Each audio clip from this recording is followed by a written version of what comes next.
Hello and welcome to the History of Russia. As usual, I'm Damon and this is episode 5, Oleg the Enigmatic. So first of all, an apology is in order, as today's episode is a few days outside of the 2-week release schedule.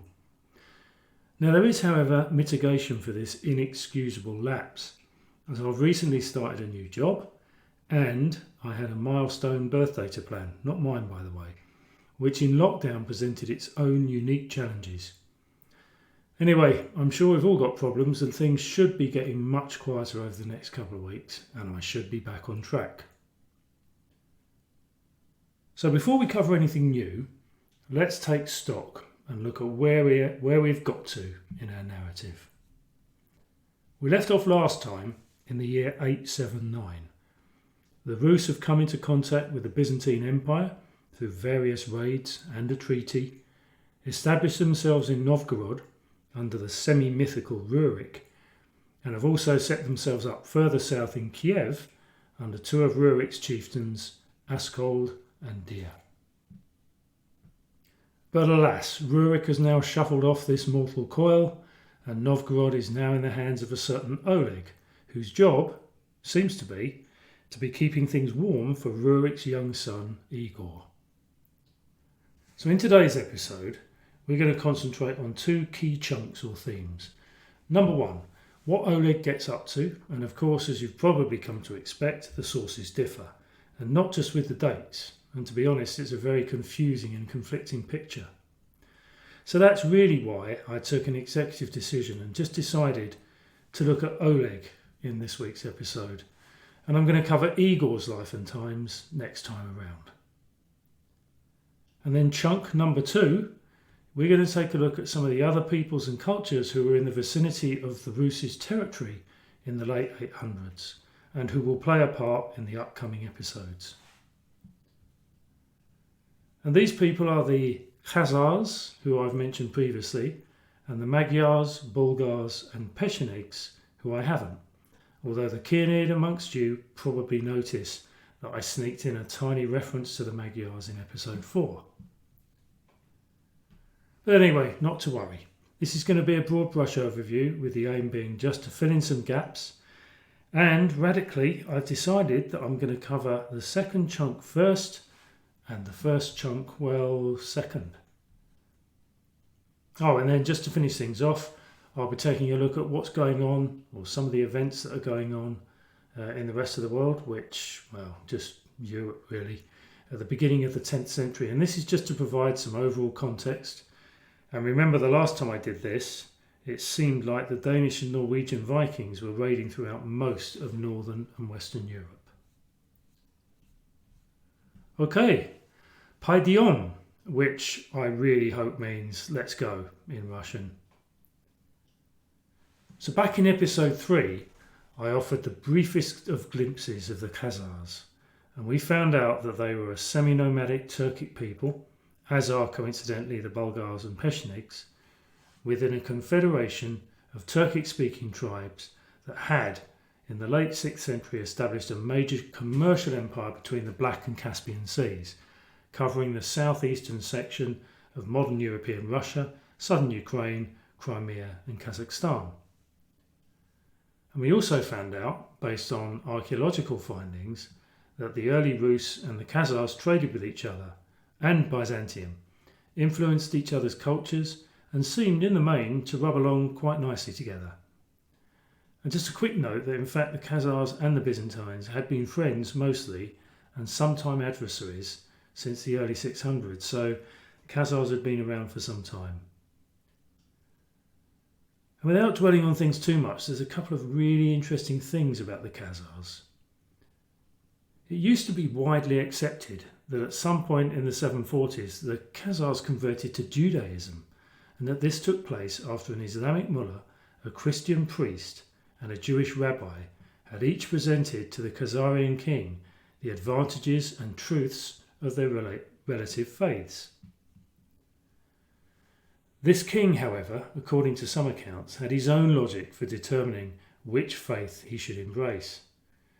And he asked each representative in turn which of the other two faiths they considered superior. And the result was that the Muslim indicated Judaism over Christianity, and the Christian priest chose Judaism over Islam. The king then concluded that Judaism, being the foundation upon which both of the other monotheistic religions were built, would be that which he and his subjects would embrace. So that sounds like a nice, neat story, maybe too neat. And there are some serious doubts about this wholesale conversion to Judaism. And whilst today there is some documentary evidence of involvement between the Khazars and the Jews, there is very little archaeological evidence to support this particular hypothesis. And then the second interesting thing is that in terms of caste or class, evidence suggests that there was a distinction, whether racial or social is unclear, between white Khazars or Ak Khazars and black Khazars or Kara Khazars. The 10th century Muslim geographer al-Istakri claimed that the white Khazars were strikingly handsome, with reddish hair, white skin and blue eyes, while the black Khazars were swarthy even, verging on deep black, as if they were, and I quote, some kind of Indian. All of which sounds racial to me. However, many Turkic nations had a similar division between a white ruling warrior caste and a black class of commoners. But this was a political and non-racial differentiation, so maybe al-Istakri had got the wrong end of the stick. Anyway, and apart from all of that, by the time we get to the latter half of the 9th century, Khazaria, which lay to the southeast of the Rus territory, is on the wane, and we'll hear more about this in the coming weeks. Next up, it's the Magyars, who are the only one of the four peoples that we're looking at today who are not Turkic in origin, as they are a Uralic or Ugric people, and this is based on the linguistic evidence and a lot of supposition. And the Magyars probably originated in either the Ural Mountains, western Siberia, or the Middle Volga region. And by the latter part of the 9th century, the Magyars, who are the forerunners of the modern-day Hungarians, are around 3/4 of the way through an east to west, 3,000-year-long, 2,000-mile migration. Bit of a mouthful, I'm sorry. It was a big migration over a long period of time. And they started off, let's presume, in the Urals, and the end point was Hungary. Now, currently, at the time of our story, they're located in the western Ukraine, just to the west of the Rus. In the early 900s, they started a bit of raiding themselves, smashing into the territories of present-day Germany, France and Italy, and this 5-decade-long Hungarian expansion was only checked in the year 955 at the Battle of Lechfeld, which effectively ended the raids against Western Europe, but saw the Magyar marauding continue throughout the Balkan Peninsula until 970. Third in the list is the Bulgars. Now, the origin of the early Bulgars again remains a bit of a mystery, but nowadays their homeland is believed to have been situated either in Kazakhstan, the northern Caucasian steppe, or that birthplace of a whole plethora of different peoples, the Pontic Caspian steppe. Wherever it was, historians refer to this Bulgar homeland as Old Great Bulgaria. But in the late 7th century, this entity was absorbed by the Khazars, and by the time we reach the late 800s, the Bulgars are split between present-day Bulgaria, or Danubian Bulgaria, southwest of the Rus, and another domain in the Middle Volga region named, unsurprisingly, Volga Bulgaria, which lay to the east of the Rus territories. And in 865, during the reign of Khan Boris I, and this was between 852 and 889, the Bulgars accepted Christianity as their official religion, and in a nod to the Byzantines, it's the Eastern Orthodox variant that they finally settle on. And incidentally, they won't be the last people to go down this route, as we'll soon find out.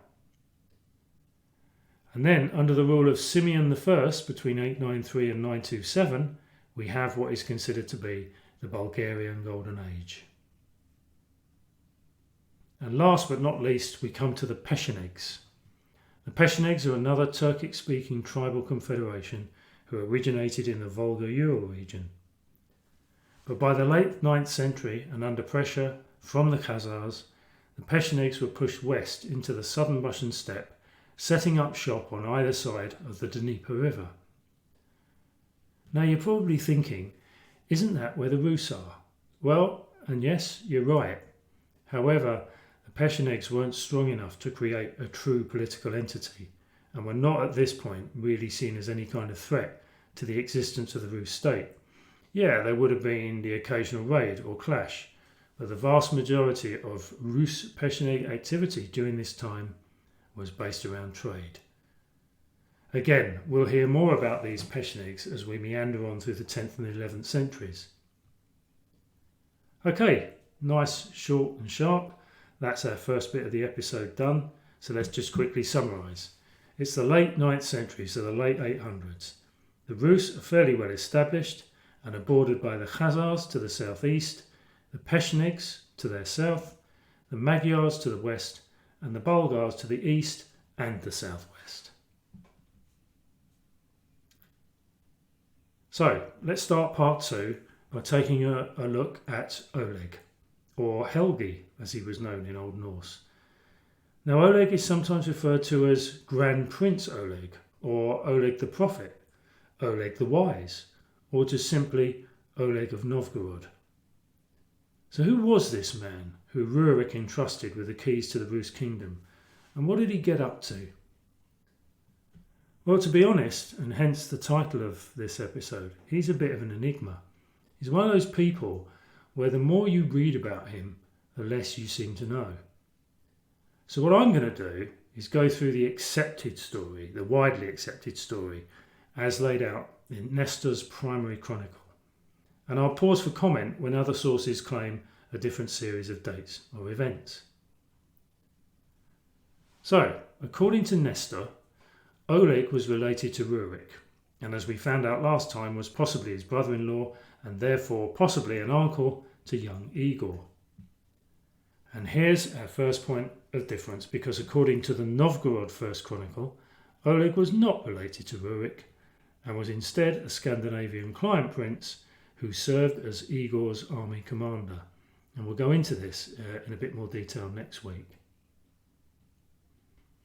And again, we don't know where he originally came from or when he was born. And in fact, our first glimpse of him is in 879 when he took over as the head of the Rus in Novgorod, spent a couple of years consolidating his rule, and then probably in the year 882 we are told that he headed south down the Dnieper River, taking with him many Rus and Slav warriors, and captured 2 small trading settlements, first at the site of modern-day Smolensk, and then at the site of modern-day Lübeck, leaving garrisons in both. But capturing Smolensk and Lübeck, from whom we're not told, and so we have to assume it was either an unassimilated group of Slavs, or maybe the Pechenegs, or maybe the Khazars, was not Oleg's key aim. That lay 160 miles further south at a place called Kiev. Yes, Oleg is on his way to Kiev. When he arrived on the outskirts of the town, he learnt of how Askald-Dir ruled there, which I'm kind of sure he would have had prior knowledge of, but anyway, let's go with it. And what he did was he hid most of his warriors in the boats, left some others behind, and went forward with a small retinue and one other notable person, his young nephew, Igor. He then got his small remaining bunch of henchmen to hide nearby and sent others as messengers to Askald-Dir, representing himself as a stranger on his way to Greece on an errand for Oleg and for Igor, and requested that they should both come and meet them. Of course, Askald-Dir comes straight away, and then, you've probably guessed what's happened. The soldiers who've been hiding jump up and seize them both.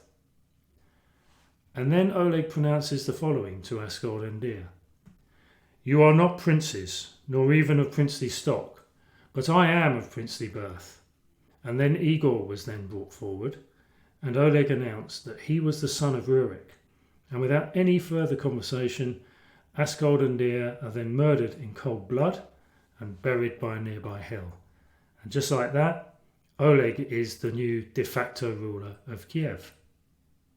There are no other signs of any kind of fighting or struggle, and yet this supposed taking of Kiev using only minimal force is an event that has inspired many composers and writers, including Pushkin's Song of Oleg the Wise, which is learned and recited in Russian schools and was even referenced by Vladimir Putin at a press conference in 2008, shortly after he became president. Sorry, Prime Minister, I get a bit confused.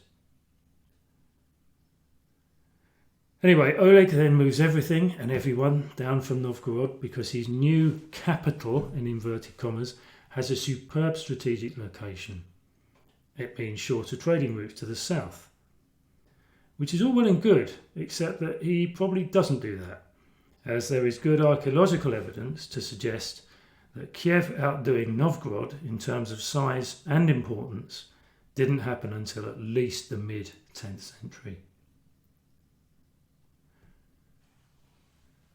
Then the next we hear of Oleg, according to the sources, is in the year 911. Yes, 911. That's almost 30 years after the events in Kiev. And what does he do? Well, he decides to invade Constantinople. We're told he has 80,000 men and some 2,000 boats or ships. Now, obviously, these figures are exaggerated. And, significantly, there is no mention of this so-called invasion in the Byzantine sources. But again, let's continue to run with things, assume it did happen, and if it did, it appears to have been successful from the Rus side of things, as without any actual fighting, it pressured the Byzantines, who we are told tried to poison Oleg during the early part of the negotiations, to pay tribute to all of the key Rus chiefs and provide them with a highly favourable trade deal, which included provision for Kievan merchants to reside in Constantinople for 6 months of each year. And with all of this agreed, we're told that the Rus left to return north, and that as they departed, Oleg nailed his shield to the main gates of the city, I guess as a kind of, Oleg was here and I can come back any time, so please don't forget it statement. But I think trade rather than conquest was surely the realistic aim of both this incursion and the taking of Kiev, if indeed they happen, because from that time on each year in June, according to the Byzantine sources, a vast flotilla of Rus boats makes its way south, bearing furs, wax, honey, and most importantly slaves, beating off Pecheneг raiding parties, struggling over and around the rapids to eventually arrive in Constantinople. And then a couple of months later, back to the north they go, with their silk fabrics, spices, wine and cash, up the Dnieper, first to Kiev, and then this trading bounty is distributed throughout the rest of the Rus lands, and some of it, no doubt, makes its way back across to Scandinavia.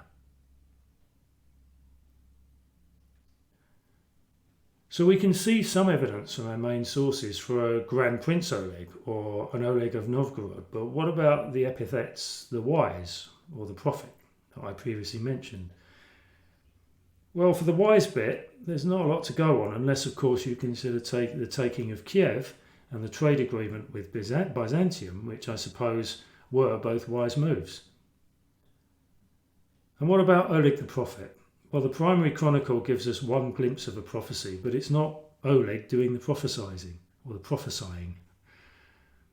Apparently, it was foretold by a pagan Rus priest that Oleg's stallion would be the cause of his death. So being somewhat wise, and to defy the prophecy, Oleg had the horse sent away. Many years later, he asked where his horse was and was told it had died. And so Oleg, being curious, asked to see the remains and was taken to the place where the horse's bones lay, and whereupon he touched the horse's skull with his boot, and a poisonous snake slithered from the skull and bit him, causing Oleg to die and fulfilling the prophecy. And we're told that this happened in the year 912, although the Novgorod Chronicle states 922, and the enigmatic Oleg, who was by this time in his late 60s, is taken away to his final resting place, which in true early Rus style could either be in Kiev or indeed at Staraya Ladoga. Okay, going to leave things there in Rusland and take a look at some of the notable events that happened elsewhere in the year 912. So in the Byzantine Empire, on May the 11th, Emperor Leo V, the Wise, dies after a 26-year reign in which he had completed the Byzantine Code of Laws, or Vasilika. In Western Europe, there's a bit of a spat going on as the German dukes Henry the Fowler, I love that name, of Saxony, and Arnulf I the Bad, equally like that one, of Bavaria, claim themselves to be sovereign princes, not recognising the authority of their overlord, King Conrad I of the East Frankish Kingdom, as he is not a Carolingian. In Italy, Orso II becomes the Doge of Venice. He sends his son Pietro to Constantinople in order to establish a relationship with the new emperor, Alexander III. And then finally in Britain, Lady Ethelfled of the Mercians. And Ethelfled she's a very interesting character. She's the daughter of Alfred the Great. She expands her defensive policy against the Vikings of the Danelaw by building fortified burhs at Shrewsbury and Bridgnorth. Okay, that's it, we're done. We've covered the life and times of the mysterious and enigmatic Oleg as best we can, and we've met the Rus' neighbours who will be popping up from time to time as our story moves inexorably forward. Next time out, we'll be taking a look at Igor, Rurik's son, and his wife Olga, and no doubt the sources will be their usual helpful selves. Before I disappear, just a quick mention that the podcast website is historyofrussia.podbean.com. This is where I post any visual aids such as maps, stats and timelines for any of the episodes that need them. And if you want to get in touch, then either leave me a comment via your podcasting platform of choice if you can, or if you've got a question, then drop me a mail at nordicworld@outlook.com. Okay, that's it. Until next time, stay safe, keep your head down, and I'll see you soon.